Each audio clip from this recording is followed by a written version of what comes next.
एक बड़ा ही धनवान आदमी एक गांव में रहता था। जैसे कि ज्यादातर पैसे वालों को होता है, इस धनवान सेठ को भी अपने पैसों का घमंड था। वो जिस गांव में रहता था वहां पर ज्यादातर लोग किसान थे। इन सभी किसानों के पास जितनी जमीन थी उससे कई गुना ज्यादा जमीन इस सेठ के पास थी। कई गरीब किसान तो इसके खेतों में काम करते थे। इसी गांव में मोहन नाम का एक बड़ा ही मेहनती और सच्चा किसान रहता था। मोहन का परिवार थोड़ा बड़ा था। उसके परिवार में उसके बूढ़े माँ बाप, पत्नी, 3 बच्चे थे जो अभी काफी छोटे थे। मोहन के पास ज्यादा जमीन नहीं थी, लेकिन जितनी भी थी उसमें बड़ी वह मेहनत करता था और अपने परिवार का पेट पालता था। बाकी के किसान भी यह देखकर हैरान रह जाते थे कि कोई कैसे इतनी सी जमीन में इतना ज्यादा फसल उगा सकता है। एक वर्ष उस गांव में काफी ज्यादा बारिश हुई, जिसके चलते कई किसानों की फसलें बर्बाद हो गई, जिनमें से एक मोहन भी था। अब मोहन धर्म संकट में पड़ गया, क्योंकि उसके परिवार में उसके अलावा कोई और कमाने वाला नहीं था और अपने परिवार को भूखा मरते हुए वो देख भी नहीं सकता था। वह जानता था कि इस गांव में अगर कोई उसकी मदद कर सकता है तो वह वही घमंडी सेठ है, जिसने गांव के कई अन्य गरीब किसानों को या तो कर्ज दिया है या तो अपने यहाँ काम पर रखा हुआ है। हाथ पर हाथ धरे बैठे रहने के बजाय उसने इस सेठ के पास जाने का फैसला किया और एक दिन उनके पास पहुंच गया। सेठ के पास पहुंचकर मोहन बोला, सेठ जी, आपकी बहुत मेहरबानी होगी अगर आप मुझे थोड़ा सा कर्ज दे दे, जिससे मैं अपने खेतों में फिर से कोई फसल उगा सकूं, या फिर आप मुझे अपने यहाँ नौकरी दे दे ताकि मेरे परिवार को 2 वक्त का खाना मिल सके। घमंडी सेठ को उसकी इन बातों से कोई मतलब था नहीं, लेकिन गांव के सारे लोगों की तरह वो भी यह जानता था कि मोहन कितना मेहनती है और वह जिस भी खेत में काम करेगा वहां वह दुगुनी फसल उगा सकता है। सेठ ने सोचा, अगर मैं इसे पैसे उधार देता हूँ तो शायद यह स्थिति में नहीं है कि मुझे वापस लौटा सके, लेकिन अगर मैं इसे अपने खेतों में काम करवाता हूँ तो मुझे जरूर दुगुना फायदा होगा। सेठ मोहन से बोला, देख भाई, पैसा तो मैं तुझे दूंगा नहीं, और मेरे पास अभी खेतों में काम करने के लिए कई किसान पहले से मौजूद है, लेकिन तुम पर तरस खाकर मैं तुझे अपने खेतों में नौकरी देता हूँ, पर मैं तुझे इसके लिए ज्यादा पैसे नहीं दूंगा। बाकी किसानों को मैं 300 देता हूँ, मैं तुझे 200 ही दे पाऊंगा।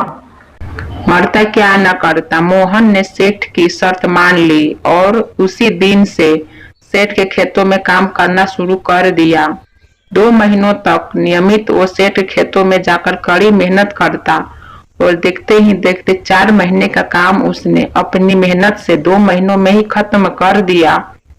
सेठ उसके काम से काफी खुश था, लेकिन वह कभी उसको यह जताता नहीं था। जब सेठ ने देखा कि उसका तो खेतों का काम अब खत्म हो चुका है, अगर वह मोहन को काम से निकाल देता है तो उसके 2 महीनों के पैसे बच जाएंगे, तब सेठ ने मोहन को काम से निकालने का फैसला लिया।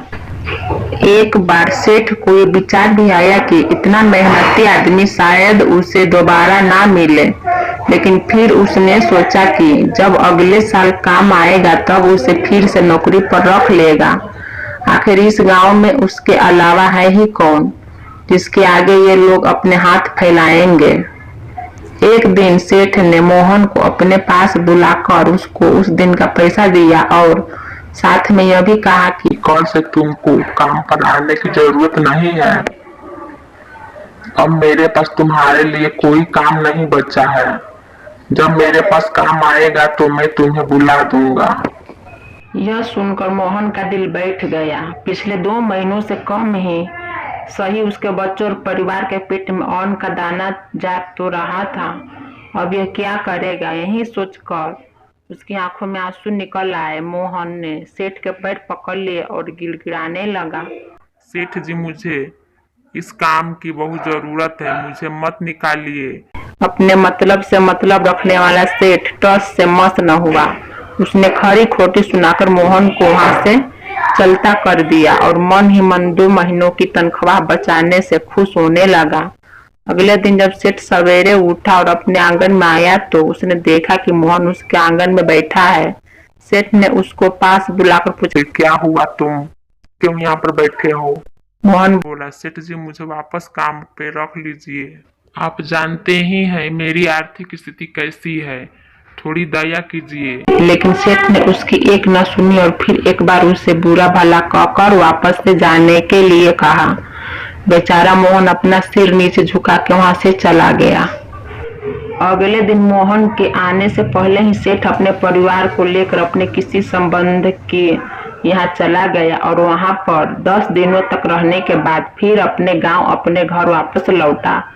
घर लौटते ही सेठ ने आसपास हर जगह नजर दौड़ाई तो पाया कि वहां पर अब मोहन नहीं था। सेठ ने सोचा मेरी तरकीब काम कर गई, लगता है मोहन से अब पीछा छूट गया है। हालांकि अब सेठ के द्वारा पर मोहन नहीं बैठा था, लेकिन मोहन का विचार अभी भी सेठ के मन में घर कर बैठा था। सेठ सोच रहा था मोहन इतनी जल्दी हार मानने वाला आदमी तो नहीं दिखता है, उसके साथ क्या हुआ होगा? क्या उसे कोई और काम मिल गया होगा या फिर और कुछ? इन विचारों से सेठ को बेचैन कर दिया और आखिर सेठ को मोहन की खबर लेने के लिए गांव में जाना पड़ा। सेठ को मोहन का पता नहीं मालूम था, इसलिए आस पड़ोस के अन्य किसानों से पूछने पर पता चला कि मोहन घायल हो चुका है और अपने घर पर आराम कर रहा है। सेठ ने जब उसे घायल होने का कारण लोगों से पूछा तो सेठ को पता चला कि जब सेठ अपना घर छोड़कर किसी और गांव में गया था तब बंद घर देखकर कुछ चोर उसे यहाँ चोरी करने आए थे, जिनको रोकने की कोशिश करते हुए हाथापाई में मोहन चोटिल हो गया था। यह जब जानने के बाद सेठ का पत्थर सा दिल पिघल गया। सेठ को अपने किए पर पछतावा होने लगा। सेठ ने अपने आप को याद दिलाया कि कैसे उसने एक शरीफ और सच्चे आदमी को ज्यादा काम करवा कर भी उसको पूरा पैसा नहीं दिया और जिसको गले से लगाना चाहिए था उसे ठोकर मार कर भगा रहा था। सेठ मोहन का घर का पता पूछकर उसके घर पहुंचा तो देखा कि मोहन की घर की हालत बहुत खराब है। उसका परिवार भूख से बेहाल है और वह खुद अपने हाथ पैर पर चोट के साथ एक खाट में पड़ा हुआ है। यह दृश्य देखकर सेठ की आंखों में आंसू बहने लगे। सेठ ने मोहन के पास जाकर उससे सच्चे दिल से माफी मांगी, उसको उसकी मेहनत के पैसे दिए, उसका इलाज करवाया और उसको हमेशा के लिए अपने यहाँ काम पर रख लिया। Thank you for watching.